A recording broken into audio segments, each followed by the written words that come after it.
Hello friends, welcome to do practice. जैसा कि हम PYQ सीरीज़ कर रहे हैं टीचिंग एप्टीट्यूड की UGC नेट एग्ज़ाम 2020 ईयर का, जो डिस्कस कर रहे हैं टीचिंग एप्टीट्यूड का PYQ। तो उसके लास्ट वीडियो है, उससे पहले हम कुछ 150 के अराउंड क्वेश्चन डिस्कस कर चुके हैं। तो अब हम लास्ट वीडियो बना रहे हैं, लास्ट वीडियो डिस्कस कर रहे हैं टीचिंग एप्टीट्यूड के PYQ के ऊपर 2020 ईयर के। उसके बाद हम 2021 ईयर के डिस्कस करेंगे। तो इसका आज का फर्स्ट क्वेश्चन है, given below are two statement. दो स्टेटमेंट गिवन है हमें, स्टेटमेंट 1 और स्टेटमेंट 2। हमें दोनों स्टेटमेंट में से कौन सी स्टेटमेंट करेक्ट है वो बतानी है। तो स्टेटमेंट 1 है कि एबिलिटी ऑफ एन इंडिविजुअल और group implies the component of knowledge, skill and experience. कि जो किसी भी इंडिविजुअल या ग्रुप की जो एबिलिटी है उसमें कौन कौन से कंपोनेंट होते हैं, उसमें होते हैं नॉलेज, स्किल और एक्सपीरियंस। मतलब किसी भी इंडिविजुअल की एबिलिटी का मतलब क्या हुआ कि उसमें नॉलेज कितनी है, तो मतलब कि उसकी एबिलिटी मीन्स योग्यता, जैसा उसका ज्ञान है वैसे उसकी योग्यता होगी। उसमें स्किल कैसे कैसे उसकी कुशलता है, एक्सपीरियंस मीन्स कैसा उसका अनुभव है। तो उसकी जो ज्ञान, उसका कुशलता, स्किल और साथ साथ उसका अनुभव, तीनों को ही हम एबिलिटी के कंपोनेंट मानते हैं। तो ये बात सच है कि एबिलिटी मीन्स उसकी योग्यता कैसी है, तो वो जैसे उसको ज्ञान होगा, जैसा उसका एक्सपीरियंस होगा, उसी वही हमारा एबिलिटी में इंक्लूड होता है। तो स्टेटमेंट 1 करेक्ट है। स्टेटमेंट 2 दे रखी है विलिंगनेस। अभी हमें बात हमने की एबिलिटी की, अब सेकंड स्टेटमेंट है विलिंगनेस के ऊपर। विलिंगनेस ऑफ एन इंडिविजुअल और group implies the component of confidence, commitment and motivation. की जो विलिंगनेस है, जैसे एबिलिटी का मतलब एबिलिटी के कंपोनेंट है नॉलेज, स्किल एंड एक्सपीरियंस, वैसे ही विलिंगनेस के कंपोनेंट हैं कॉन्फिडेंस, मतलब कैसा उसमें कॉन्फिडेंस है, कैसे उसकी कमिटमेंट है और कैसा उसमें मोटिवेशन है, कितना मोटिवेटेड है वो, कितना प्रेरित है किसी चीज़ से, तो उसकी विलिंगनेस है। तो विलिंगनेस होता है हमारी इच्छा, मीन्स कितनी उसकी इच्छा है। तो इच्छा उसकी निर्भर करेगी कि उसमें मोटिवेशन कैसा है। अगर अच्छा मोटिवेशन है, उसके अंदर हाई मोटिवेशन है, तो वो उस काम को करने की इच्छा भी रखेगा। कैसा उसमें कॉन्फिडेंस है, तो उससे उससे उसकी विलिंगनेस अपने आप डेवलप होगी। तो विलिंगनेस के कंपोनेंट हमारे क्या क्या हैं, कॉन्फिडेंस, कमिटमेंट एंड मोटिवेशन। तो स्टेटमेंट 2 भी करेक्ट है। तो ये क्वेश्चन अभी स्टेटमेंट में आया हुआ है, बट ये क्वेश्चन हमें ऐसे MCQ फॉर्म में पूछा जा सकता है कि एबिलिटी के कंपोनेंट कौन कौन से हैं। तो वो हमारे हैं नॉलेज, स्किल एंड एक्सपीरियंस, और विलिंगनेस के कंपोनेंट है हमारे कॉन्फिडेंस, कमिटमेंट एंड मोटिवेशन। तो इसका option number 1 is the correct answer. Statement 1 and 2 are correct. उसके बाद नेक्स्ट क्वेश्चन आता है, मैच द फॉलोइंग वाला क्वेश्चन है। लिस्ट 1 में हमें गिवन है ऑर्गेनाइजिंग का क्या मीनिंग है, प्लानिंग का, मोटिवेशन एंड कंट्रोलिंग का। और लिस्ट 2 में उनकी जस्ट एक सिंगल लाइन में हमें मीनिंग सा गिवन है। हमें मैच करना है कि ऑर्गेनाइजिंग का मतलब क्या है, प्लानिंग का कौन सा आंसर आएगा, मोटिवेशन का क्या आंसर आएगा और कंट्रोलिंग का क्या आंसर आएगा। तो ऑर्गेनाइजिंग मतलब ये होता है कि जब हम किसी भी चीज़ को ऑर्गेनाइज करते हैं, उसको अरेंज करते हैं, मीन्स। और प्लानिंग, जब हम प्लानिंग करते हैं, हम कोई भी काम स्टार्ट करने से पहले हमारा जो मैनेजमेंट है उसके 5 कंपोनेंट है। सबसे पहले प्लानिंग, फिर organising, then directing, motivating and last हमारा कंट्रोलिंग रहता है। तो सबसे पहले हम क्या करेंगे, प्लानिंग करेंगे। प्लानिंग में हम करते हैं कि हम अपने ऑब्जेक्टिव डिसाइड करते हैं कि हमारे क्या क्या ऑब्जेक्टिव हैं, क्या उद्देश्य हैं हमारी फर्म के, उसी के बेस पर हम जो है प्लानिंग करते हैं। तो प्लानिंग में हम अपने ऑब्जेक्टिव डिसाइड करेंगे।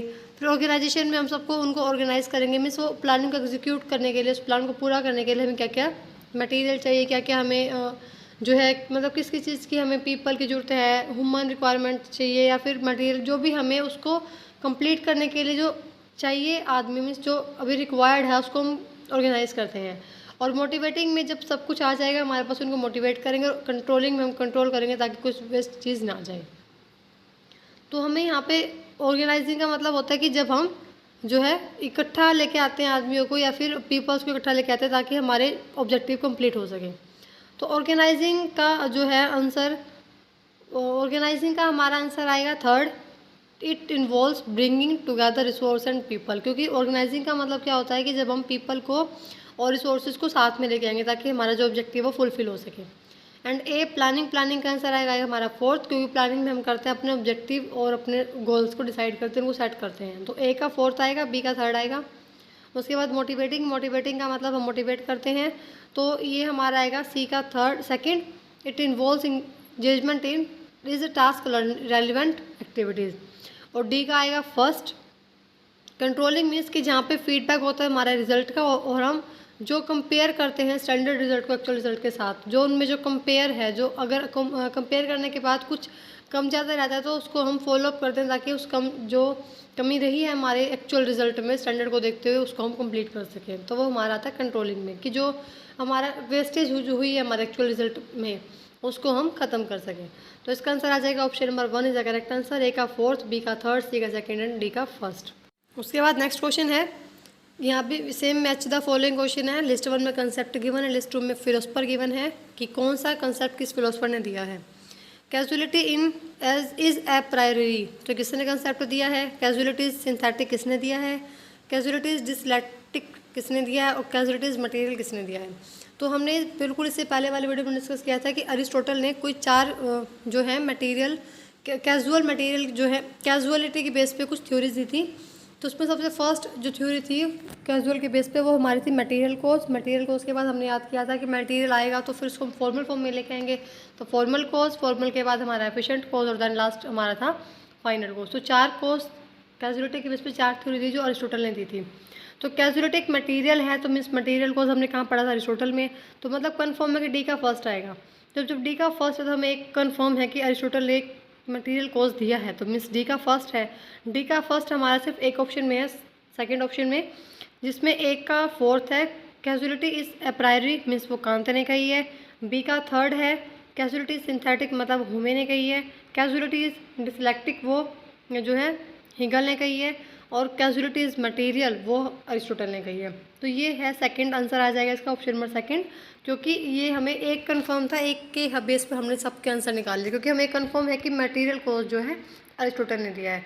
इसकी जगह अगर एफिशिएंट क्लॉज हो या फिर फॉर्मल क्लॉज हो, फाइनल क्लॉज, चारों ही अरिस्टोटल ने ही दिए हैं। और उसकी सीक्वेंस आई थी लास्ट एक शिफ्ट में, तो वो डिस्कस की थी हमने लास्ट वीडियो में, आप चेक कर सकते हैं वहाँ पे। तो इसका करेक्ट आंसर आ जाएगा फिलहाल second is the correct answer, जो है ए का थर्ड, ए का फोर्थ, बी का थर्ड, सी का सेकंड और डी का फर्स्ट। इसके बाद नेक्स्ट क्वेश्चन आता है हमारा कि ये स्टेटमेंट वाला क्वेश्चन है। मोस्टली अभी टीचिंग एप्टीट्यूड में स्टेटमेंट क्वेश्चन से आए हुए हैं, स्टेटमेंट टाइप क्वेश्चन आए हुए हैं या फिर असर्शन रीजन आया हुआ है। तो स्टेटमेंट 1 है, indirect instruction is an approach to teaching and learning. Indirect instruction एक ऐसी अप्रोच है टीचिंग लर्निंग की in which the inquiry content involves concept and content problem are included.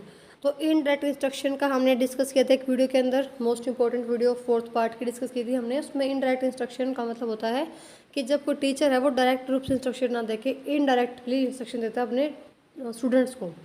तो उसमें जो 3 अप्रोच थी, 3 कंसेप्ट ही मेन देखे थे हमने। एक तो इंक्वायरी था, एक कंसेप्ट मेकिंग या कंटेंट मेकिंग, कंसेप्ट डेवलपमेंट, और एक हमने देखा था वहाँ पे प्रॉब्लम सॉल्विंग। तो इसमें 3 ही हैं हमारे, प्रोसेस इंक्वायरी भी है, कंसेप्ट और कंटेंट भी है, साथ साथ इसमें जो है प्रॉब्लम भी है, प्रॉब्लम सॉल्विंग या प्रॉब्लम कंटेंट प्रॉब्लम भी है। तो वो हमारा सब कुछ इंक्लूड था इनडायरेक्ट इंस्ट्रक्शन में। तो स्टेटमेंट 1 करेक्ट है।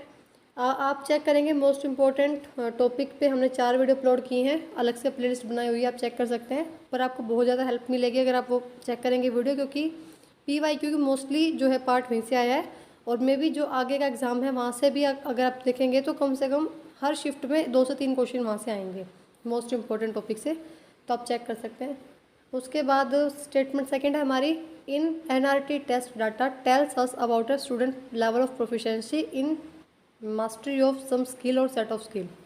जो NRT means norm reference testing जो है वो हमें बताता है कि एक स्टूडेंट की प्रोफिशिएंसी क्या है, उसका क्राइटेरिया कितना होना चाहिए। किसी भी जब कोई भी स्किल है उसकी मास्टरी भी उसकी कितनी प्रोफिशिएंसी है, तो वो हमें कौन बताता है NRT। बट स्टेटमेंट 2 फॉल्स है, क्योंकि हमें NRT बताता है किसी भी स्टूडेंट की परसेंटाइल और रैंक के बारे में, ना कि उस स्टूडेंट की प्रोफिशिएंसी के बारे में।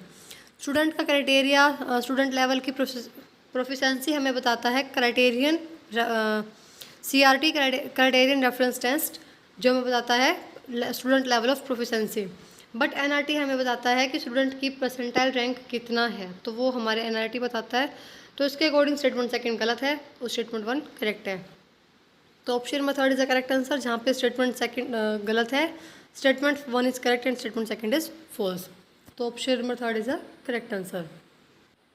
उसके बाद नेक्स्ट क्वेश्चन है, which of the following constitutes the ability can do component from describing the competency of teacher। की जो कौन कौन से ऐसे कंस्टिट्यूएंट्स हैं जो एबिलिटी को डिस्कस करते हैं, मतलब एबिलिटी को डिस्क्राइब करते हैं कि किसी भी टीचर में क्या क्या कॉम्पिटेंसीज होनी चाहिए, क्या क्या योग्यताएं होनी चाहिए कि वो काम कर सकता है, means I can do that, this type वाला क्वेश्चन है ये, कि उसमें क्या क्या एबिलिटी होनी चाहिए।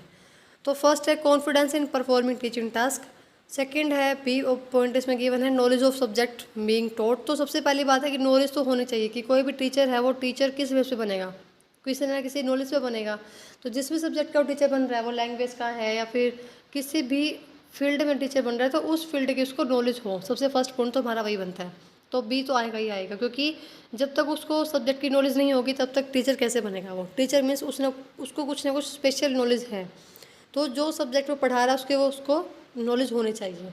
तो बी पॉइंट आएगा। उसके बाद सी पॉइंट है skill in analysing the learning task. उसके बाद डी पॉइंट है experience in handling learning task related situations. और हमारा लास्ट पॉइंट है E commitment to organising teaching learning task. तो बी पॉइंट तो हमने फिक्स किया है। बी पॉइंट किस किस में है, एक तो बी पॉइंट है फर्स्ट ऑप्शन में और एक बी पॉइंट है सेकंड ऑप्शन में। तो मतलब कि ऑप्शन नंबर थर्ड और फोर्थ हो गया एलिमिनेट या डिलीट हो गया, क्योंकि उसमें तो ऑप्शन बी तो है ही नहीं। जहाँ बी नहीं है इसका मतलब ऑप्शन तो आंसर आएगा ही नहीं, तो option third and fourth delete हो गया। अब बचा हमारा ऑप्शन ए एंड बी। तो ए एंड बी में हमें गिवन है बी कॉमन है, सी कॉमन है। अब कहाँ बच गया हमारा डिफरेंस चेक करने का, ए और डी। क्योंकि अगर हम सब पॉइंट्स को देखेंगे ध्यान से तो बहुत टाइम लग जाएगा, हमें जस्ट यहाँ पे ऑप्शंस को एलिमिनेट करके आगे चलना है। कि ऑप्शन थर्ड फोर्थ डिलीट हो गया हमारा। उसके बाद ऑप्शन 1 सेकंड बच गया। अब 1 और सेकंड में भी हमें सिर्फ चेक करना है, बी सी कॉमन है, ए और डी में चेक करना है। तो ए और तो देखो हमें सी को चेक करने की जरूरत नहीं पड़ेगी, सी है आएगा कि नहीं आएगा, सी तो आएगा क्योंकि सी तो कॉमन है। तो अब ए और डी चेक करना है। ए का मतलब है कि उसको जो भी वो टास्क परफॉर्म कर रहा है उसमें कॉन्फिडेंस होना चाहिए। और डी है कि जैसा भी वो उसका लर्निंग टास्क है, अगर उस लर्निंग टास्क में कोई सिचुएशन आती है तो उसको हैंडल करने का उसको एक्सपीरियंस होना चाहिए कि वो उस टास्क को हैंडल कर सके। तो देखो ए का ऑप्शन नहीं आएगा, क्योंकि ये ऑप्शन में है कि उस वो टास्क जो परफॉर्म कर रहा है उसमें कॉन्फिडेंस हो। जरूरी नहीं है कि उसका हर टास्क जो परफॉर्म कर रहा है वो अच्छा ही हो या फिर ज़्यादा इफेक्टिव हो। तो सिर्फ कॉन्फिडेंस होना जरूरी नहीं है, उसको उस चीज़ की नॉलेज होना जरूरी है। तो ए पॉइंट नहीं आएगा कि सिर्फ कॉन्फिडेंस से ही जो टीचिंग एफिशिएंट होगी। तो ए पॉइंट नहीं आएगा। क्या बच गया सिर्फ डी। डी में हमें है कि जो भी टीचिंग लर्निंग टास्क है तो उसको हैंडल करने में उसका एक्सपीरियंस जो कि वो हैंडल कर सके, जो भी टास्क उसके सामने है लर्निंग को लेके तो उसको हैंडल कर सके। तो उसमें ज़रूरी है कि अगर कोई स्टूडेंट ऐसा टास्क लेके आता है तो उसको हैंडल करना आना चाहिए। तो इसका आंसर आएगा option number 1 B C and D. उसके बाद नेक्स्ट क्वेश्चन है a model of teaching is a description of, कि टीचिंग का मॉडल जो है कैसा डिस्क्रिप्शन है, क्या हमें बताता है। तो टीचिंग के दो मॉडल है बेसिकली, एक तो इंस्ट्रक्शनल मॉडल है और एक लर्नर सेंटर्ड मॉडल है। दोनों मॉडल आप चेक कर सकते हैं हमारे चैनल पर जाकर, हमने प्लेलिस्ट बनाई हुई है टीचिंग एप्टीट्यूड के नेम से, वहाँ पे आपको मिल जाएगा मोस्टली कंटेंट टीचिंग एप्टीट्यूड का। तो हमें यहाँ पे 4 ऑप्शन गिवन है। फर्स्ट है teaching behaviour included teacher and student task, कि टीचर के बिहेवियर में हमारा टीचर और स्टूडेंट दोनों का जो बातचीत है वो इंक्लूड होती है।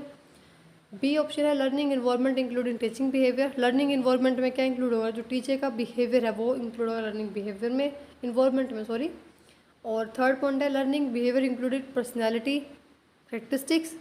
एंड डी पॉइंट हमारा subject matter included its logical structure.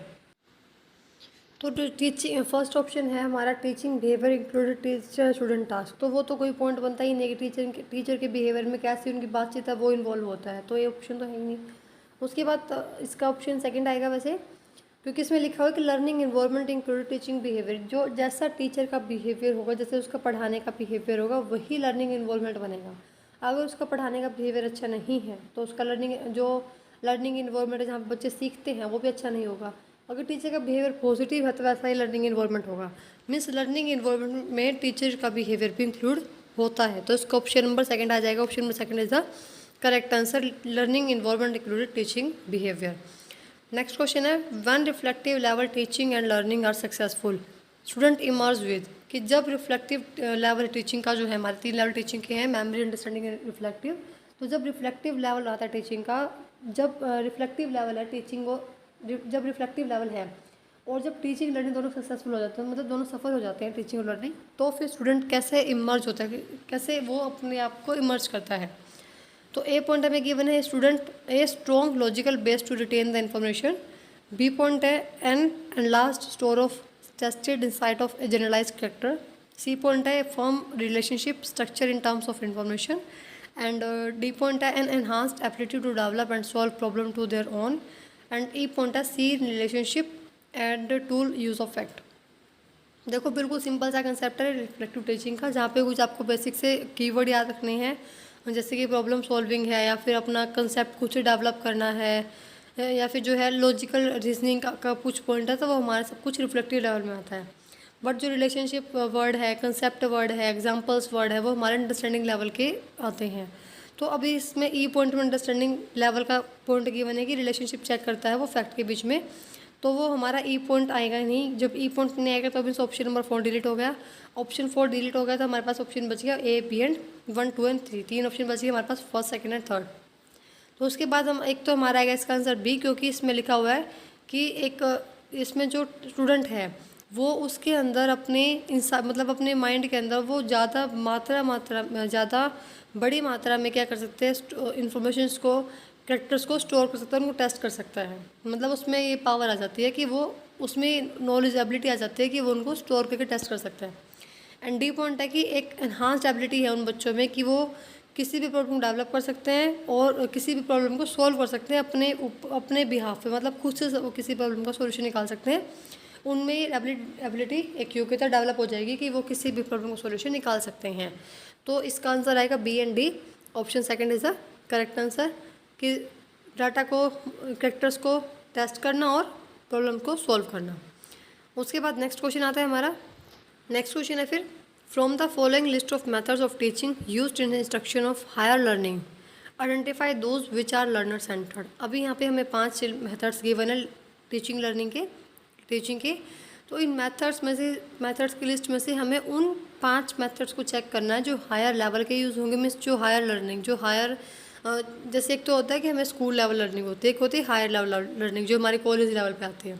तो उस लर्निंग के ऊपर मीन्स जब हम कॉलेज लेवल पे पढ़ रहे हैं उस बेसिस पर इसमें टीचर सेंटर्ड जो है, उसमें लर्नर सेंटर्ड जो है मेथड्स कौन कौन से होंगे।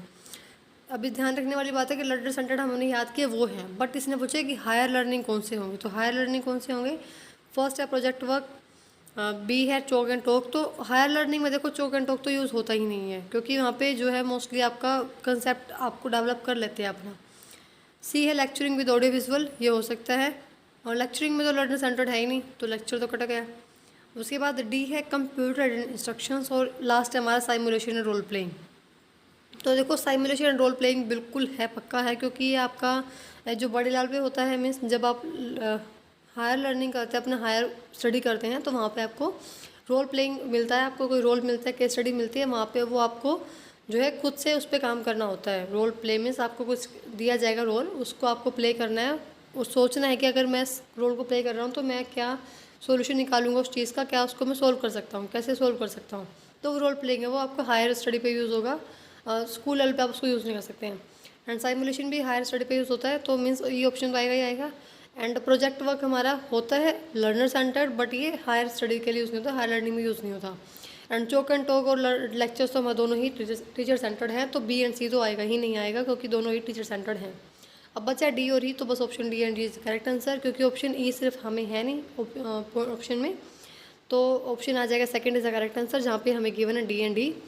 डी मीन्स कि कंप्यूटर से भी इंस्ट्रक्शन लेके लर्नर सीख सकता है हायर स्टडी में, और साथ साथ जो लर्नर स्टूडेंट है वो रोल प्ले करके या फिर साइमुलेशन मीन्स कोई ऐसा इन्वॉल्वमेंट क्रिएट कर दे टीचर जहाँ पे वो रियल इन्वॉल्वमेंट की तरह है और बच्चा उस पर सीख रहा है, तो वो साइमुलेशन होता है, मीन्स नकल करना एक टाइप से, do copy of something real, तो वो होता है हमारा ई साइमुलेशन। तो इसका हमारा करेक्ट आंसर आ जाएगा डी एंड ई, तो option second is the correct answer. उसके बाद नेक्स्ट क्वेश्चन है स्टेटमेंट वाला, ये स्टेटमेंट 1 हमें गिवन है, programmed instruction material uses active responding to immediate feedback as important principle of learning. कि जो प्रोग्राम इंस्ट्रक्शन है, मतलब पीआई मेथड हम हमने किया था, जहाँ पे सब कुछ प्रोसेस में चलता है, पॉइंट प्रोसेसिंग में आप सीखते हैं हर चीज़ को, तो वो यूज़ करता है एक्टिव रिस्पॉन्डिंग इमीडिएट, मतलब उसमें क्या होता है कि इमीडिएट फीडबैक मिलता है आपको। ये सबसे अच्छा प्रिंसिपल है, इंपॉर्टेंट प्रिंसिपल है लर्निंग का, कि आप कुछ भी करते हैं तो आपको तुरंत फीडबैक मिलेगा। जैसे ये इसमें प्रोग्राम इंस्ट्रक्शन मीन्स होता है कि जब आप स्टेप्स की फॉर्म में काम करते हैं, जब आपने एक स्टेप कंप्लीट किया है तो आपको वहाँ से फीडबैक मिलेगा, उसके बाद आप सेकंड स्टेप स्टार्ट करोगे। ऐसा नहीं है कि आपने स्टेप बाय स्टेप चलते रहे बट आपको फीडबैक लास्ट में मिलेगा, प्रोग्राम इंस्ट्रक्शन की अच्छी बात ये है कि जैसा जैसे आप स्टेप बाय स्टेप काम कर रहे हैं तो आपको हर पॉइंट पे फीडबैक मिलेगा कि आपने एक स्टेप कंप्लीट किया। फॉर एग्जांपल अगर आपने प्रोजेक्ट बनाना है तो आपने जस्ट उसका एक स्टेप कंप्लीट किया, तो एक पेज कंप्लीट किया, एक डायग्राम कंप्लीट किया, तो आपको तुरंत फीडबैक मिलेगा कि मेरा डायग्राम कैसा बना। उसके बाद आप एक्सप्लेनेशन दोगे, उसके बाद आप सेकेंड डायग्राम बनाओगे। प्रोजेक्ट आपको 5 डायग्राम का मिला है तो आप 5 डायग्राम पर हर एक स्टेप पर चेक करेंगे कि आपको कैसा उसका फीडबैक मिल रहा है। तो प्रोग्राम इंस्ट्रक्शन मटेरियल होता है जहाँ पे आपको तुरंत फीडबैक मिलता है, इमीडिएट फीडबैक मिलता है हर स्टेप के बाद। और ये एक अच्छा प्रिंसिपल लर्निंग का और इम्पोर्टेंट प्रिंसिपल लर्निंग का, तो स्टेटमेंट 1 करेक्ट है। उसके बाद स्टेटमेंट सेकंड हमें Skinner reinforcement principle is basis for the preparation of linear type of programme instruction material. कि जो स्किनर का रेनफोर्स प्रिंसिपल है वो हमें बताता है कि हमें जो है कैसे प्रिपरेशन करनी चाहिए लीनियर टाइप। मीन्स लीनियर एक सीधे लीनियर में चल रहा है कोई चीज़, तो उसकी कैसे हमें प्रिपरेशन करनी चाहिए वो हमें बताता है स्किनर रेनफोर्समेंट प्रिंसिपल। तो स्टेटमेंट सेकंड में ट्रू है क्योंकि स्किनर रेनफोर्समेंट प्रिंसिपल हमें बताता है कि कैसे हमें linear type of pi method का कैसे प्रिपेयर करना चाहिए। तो आप पीआई मेथड को चेक कर सकते हैं। हमने टाइप ऑफ मेथड में डिस्कस किया हुआ है, type of method of teaching discuss किया है हमने। उसमें मेथड्स ऑफ टीचिंग के अंदर आप जाके चेक कर सकते हो प्लेलिस्ट में, टीचिंग एप्टीट्यूड की आपको हेल्प मिलेगी वहाँ से। पीआई मेथड आपको बेसिकली मैंने मीनिंग समझाया है कि जहाँ पे आप हर काम स्टेप्स के फॉर्म में करते हो, स्टेप्स में करते हो कि एक स्टेप कंप्लीट हो तो आपने फीडबैक लिया कि मुझे कैसा रहा मेरा इसका रिजल्ट। फिर आप सेकंड स्टेप पे गए, उसके बाद सेकंड स्टेप का रिजल्ट आया तो फिर आप थर्ड स्टेप पे गए। तो आप यहाँ पे स्टेप बाय स्टेप काम करते हैं, स्टेप बाय स्टेप आपको इंस्ट्रक्शन मिलती है, आप याद कर सकते हैं। तो फिर आपको जो ये है हर बार स्टेप पर फीडबैक मिलेगा, तो वो अच्छा प्रिंसिपल है लर्निंग का। और स्किनर रेनफोर्स प्रिंसिपल हमें बताता है कि कैसे लीनियर टाइप का जो है प्रिपरेशन, हम कैसे लीनियर टाइप का प्रिपरेशन कर सकते हैं। तो option first is the correct answer, जहाँ पे दोनों ही स्टेटमेंट करेक्ट है। उसके बाद नेक्स्ट क्वेश्चन है हमारा, which of the following learning characteristics are associated with the field independent indirect और होलिस्टिक और विजुअल लर्निंग स्टाइल। कि इनमें से कौन कौन सी, हमें कुछ टोटल 6 कैरेक्टरिस्टिक्स गिवन है लर्नर की, तो इनमें से कौन सी टोटल 6 कौन सी ऐसी कैरेक्टरिस्टिक्स हैं जो फील्ड डिपेंडेंट हैं और फील्ड डिपेंडेंट लर्निंग स्टाइल हैं। तो फर्स्ट है focusing on fact and principle, second है relating concept to personal experience, third है formal interaction with teacher related to task and at hand, and fourth है preferring to complete rather than cooperate. तो सबसे सीधी बात है कि fourth आएगा ही नहीं, क्योंकि देखो कोई भी लर्नर होगा वो ऐसा नहीं है कि वो कोऑपरेट नहीं करेगा। क्योंकि टीचिंग एबिलिटी की सबसे बड़ी बात ये है कि जहाँ पे भी टीचर को रिप्लेस किया जा रहा है या फिर लर्नर को कम समझा जा रहा है या फिर लर्नर जो है उसकी माइंड डेवलपमेंट जहाँ पे कम होगी, ठीक है, साथ साथ अगर लर्नर है कहीं पे कोऑपरेट नहीं कर रहा है, मीन्स अगर कहीं लर्नर में कमी बताई जा रही है तो वो भी ऑप्शन गलत नहीं आएगा, वो भी ऑप्शन नहीं आएगा जहाँ लर्नर में कमी बताई जा रही है। साथ साथ जहाँ पर टीचर में कमी बताई जा रही है फिर टीचर को रिप्लेस किया जा रहा था वो पॉइंट भी नहीं आएगा। तो सीधी सी बात कि आप वो ऑप्शन अपने आप डिलीट कर दोगे कि जो हमारा जहाँ पे कोऑपरेट नहीं करेगा कोई भी लर्नर या फिर टीचर कोऑपरेट नहीं करेगा, फिर टीचर को रिप्लेस करेंगे हम तो वो पॉइंट हमारा नहीं आएगा, वो ऑप्शन में ही नहीं आएगा, वो ऑप्शन करेक्ट नहीं हो सकता। तो इसका मतलब फोर्थ ऑप्शन तो आएगा ही नहीं आएगा। अब हमने फोर्थ डिलीट कर दिया, अभी हाँ कन्फर्म फोर्थ नहीं आएगा, फोर्थ डिलीट करते मेरा ऑप्शन फोर खत्म हो गया क्योंकि ऑप्शन 4 में हमारा फोर्थ पॉइंट है। उसके बाद फिफ्थ पॉइंट है हमारा कि preferring to cooperate rather than complete. ये पॉइंट है क्योंकि यहाँ पे क्या है कि जो लर्नर है वो कोऑपरेट करने पे प्रेफर करेगा ना कि कंप्लीट पे। मे बी वो टास्क कंप्लीट ना हो बट वो कोऑपरेट करेगा। तो फिफ्थ पॉइंट आएगा हमारा। उसके बाद सिक्स पॉइंट है receiving global except of concept and material. तो ये पॉइंट तो है कि जो फील्ड डिपेंडेंट लर्नर है वो चाहता है कि मैं अच्छे ग्लोबल बड़े लेवल पर कंसेप्ट और मटेरियल को सीखूं। तो 6 पॉइंट आएगा। और एक हमारा पॉइंट आएगा इसमें सेकंड कि जहाँ पे वो ऐसे कंसेप्ट सीखता है जहाँ जो उसके प्रिंसिपल जो उसके पर्सनल एक्सपीरियंसेस से रिलेट करते हैं। तो ये हमारा फील्ड डिपेंडेंट में जो फील्ड में जाके काम करेगा तो पर्सनल एक्सपीरियंस की बेस पर कंसेप्ट को रिलेट करना अच्छा समझेगा। तो इसका ऑप्शन आ जाएगा third, second, fifth and six the correct answer. Option number third is the correct answer. उसके बाद नेक्स्ट क्वेश्चन आता है हमारा which of the following statements describe the most critical feature of effectiveness of teaching. की हमें कुछ 5 points दिए बने, इन 5 पॉइंट्स में से कौन से मोस्ट क्रिटिकल फीचर हैं, मतलब इफेक्टिवनेस के क्रिटिकल फीचर कौन कौन से, आलोचनात्मक फीचर कौन कौन से हैं। क्रिटिकल वो क्रिटिसिज्म होता है, सॉरी ये क्रिटिकल है। तो क्रिटिकल फीचर कौन कौन से हैं इफेक्टिवनेस के। फर्स्ट है to be effective in teaching require the orientation and integration of key and helping behaviour. तो की एंड हेल्पिंग बिहेवियर तो करते ही हैं टीचिंग को इफेक्टिवनेस, मतलब टीचिंग को अच्छा बनाते हैं key and helping behaviour. A point तो आएगा ही आएगा। उसके बाद बी पॉइंट है teaching means training and the mind of student. B option नहीं आएगा, बी पॉइंट नहीं आएगा सॉरी, क्योंकि बी का मतलब यह है कि टीचिंग का मतलब है सिर्फ स्टूडेंट के माइंड को ट्रेन करना, बट टीचिंग का मतलब होता है कि स्टूडेंट की डेवलपमेंट करना ओवरऑल, ना कि सिर्फ उनके माइंड को ट्रेन करना। तो ये अब बी नहीं आएगा, पॉइंट नहीं आएगा, बी पॉइंट खत्म हो गया। बी पॉइंट मैंने जैसे ही ख़त्म किया तो option first and third delete, क्योंकि दोनों में बी पॉइंट है, तो बी पॉइंट डिलीट। उसके बाद हमारा बच गया option number second and fourth. तो सेकंड एंड फोर्थ में हम चेक करेंगे तो जो हमारा ऑप्शन है सी एंड डी कॉमन है, तो बचा ए एंड डी। अब डी का तो मुझे पता नहीं है, तो कन्फर्म आएगा ही आएगा। आगे चेक करते हैं C. Effective teacher function as able facilitator and guide for student knowledge building process. कि जो इफेक्टिव टीचर है वो क्या करेगा, एक ऐसा गाइड, मतलब एक ऐसा फैसिलिटेटर होगा जो स्टूडेंट की नॉलेज को गाइड करेगा, जो स्टूडेंट की नॉलेज को बनाने में गाइड करेगा। तो ये भी अच्छा पॉइंट है इफेक्टिवनेस टीचिंग का, जहाँ पर टीचर क्या है, टीचिंग की टाइप से तारीफ हो रही है कि वो जो है एक ऐसा फैसिलिटेटर है जो गाइड करता है स्टूडेंट को। तो सी पॉइंट भी आएगा। A and C are confirm. उसके बाद डी है teaching is basically informing the student, तो वो भी नहीं है, क्योंकि सिर्फ इन्फॉर्म करना, फॉर्मली गिव एंड टेक तो हमारे इंस्ट्रक्शन के अंदर आता है, तो इसी डी पॉइंट भी नहीं आएगा। इन्फॉर्म सिर्फ इंस्ट्रक्शन में आएगा हमारा, ये टीचिंग की बात कर रहे हैं, तो फिर डी पॉइंट भी नहीं आएगा।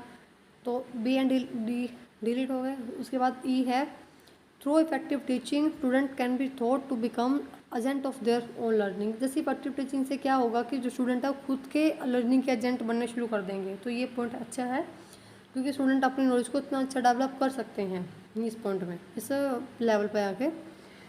तो फिर option number second is the correct answer, जहाँ पे हमें गिवन है ए C and D.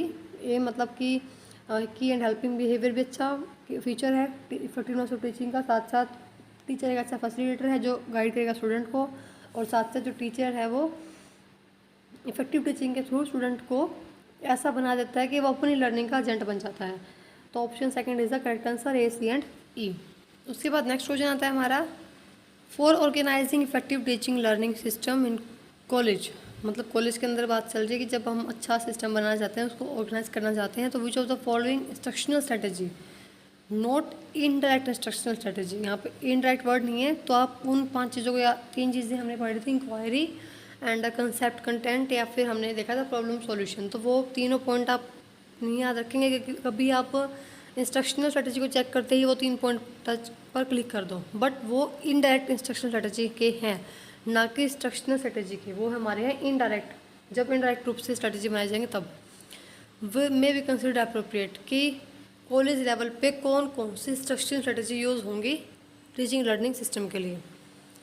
A point है replacing lecture work by computer instruction. तो देखो यह वही पॉइंट आ गया कि जहाँ पे हम लेक्चर रिप्लेस करें, मीन्स एक टाइप से कंप्यूटर से हम एक लेक्चर को रिप्लेस करें। लेक्चर मीन्स एक टीचर प्रोवाइड करता है लेक्चर, तो जब कंप्यूटर के आने से हम कोई टीचर को रिप्लेस नहीं कर सकते। टीचर अपना काम टीचर ही कर सकता है, वो काम कंप्यूटर नहीं कर सकता।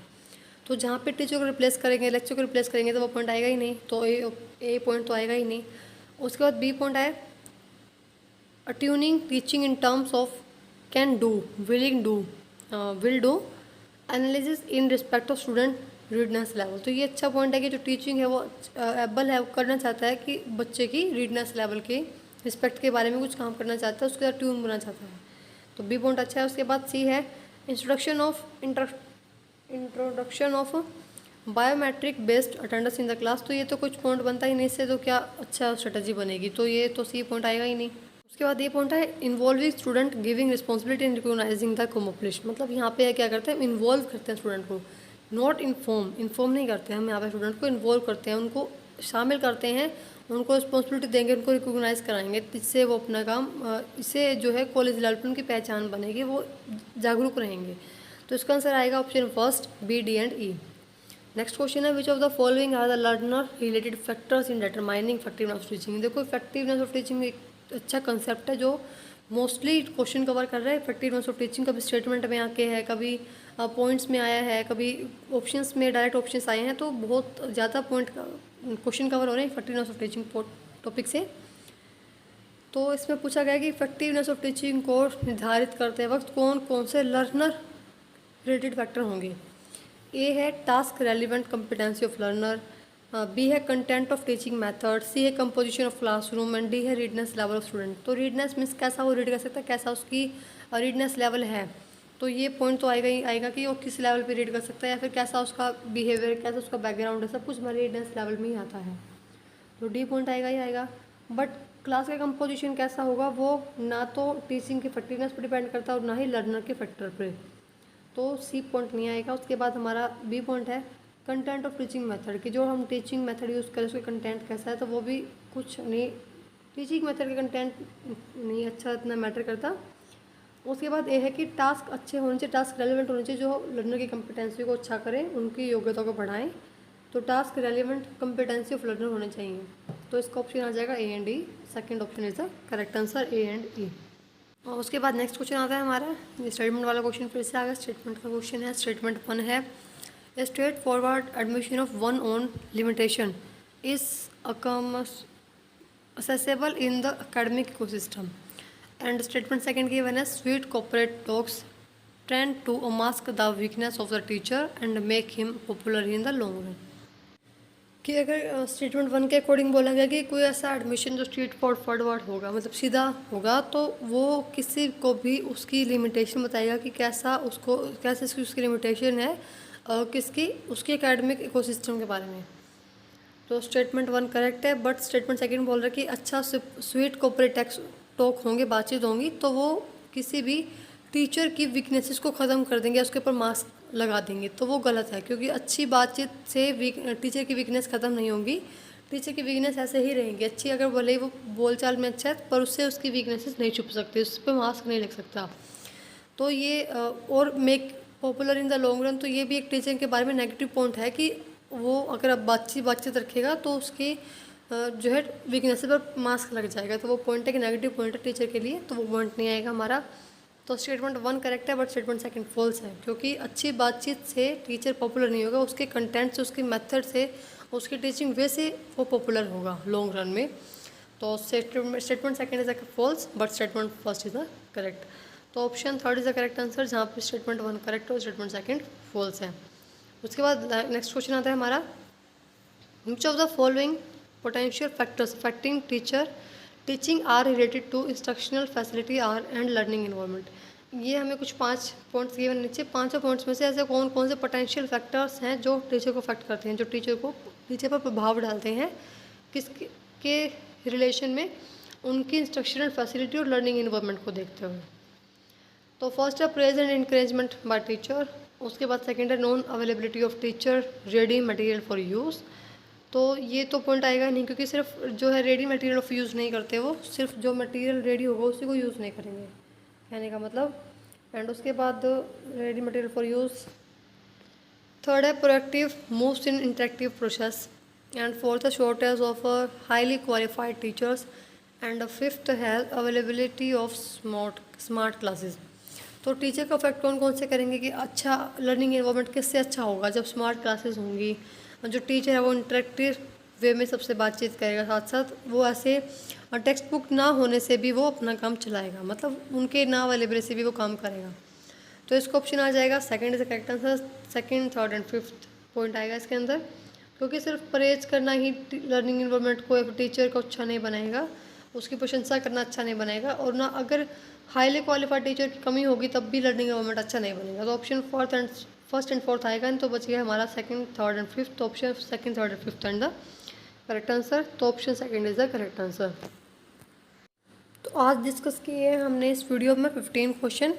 आप अपना स्कोर हमें बताएं कमेंट में कि आपके आउट ऑफ 15 कितने क्वेश्चन आए। अगर आपने वो वीडियो चेक की होंगी मोस्ट इंपॉर्टेंट टॉपिक्स में, तो आपको कम से कम ज़्यादा नहीं तो आपको 15 आउट ऑफ 8 मार्क्स तो आए ही होंगे। जिस आपने अगर वो 4 वीडियो चेक किए हैं तो आपके 8 मार्क्स तो आए ही होंगे, क्योंकि डायरेक्ट 8 क्वेश्चन हमारे वहीं से थे।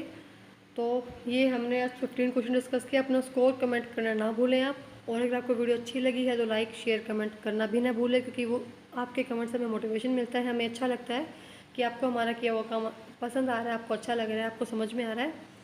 और साथ साथ अब हमने 2020 ईयर के डिस्कस कर चुके हैं सारे PYQ टीचिंग एप्टीट्यूड के, और नेक्स्ट वीडियो में हम स्टार्ट करेंगे अपना PYQ 2021 ईयर के 2021 के डिस्कस करेंगे हम नेक्स्ट वीडियो में। अभी के लिए हमारा 2020 का PYQ कंप्लीट हो चुके हैं। और साथ साथ चैनल को सब्सक्राइब रखें ताकि आपको आने वाली वीडियो नोटिफिकेशन मिलती रहे, और सब्सक्राइब करें, चैनल को थोड़ा सपोर्ट करें, क्योंकि अभी ज़रूरत है चैनल को सपोर्ट करने की, हमें अभी थोड़ा सा सपोर्ट चाहिए। तो आप प्लीज़ आप सपोर्ट कीजिए चैनल को सब्सक्राइब कीजिए, वीडियो को लाइक कीजिए, कमेंट करिए, ताकि हमें मोटिवेशन मिले कि आपको समझ में आ रहा है, आपको अच्छा लग रहा है, और हमें मोटिवेशन मिले कि हाँ भी हमें और भी ऐसा काम करना चाहिए।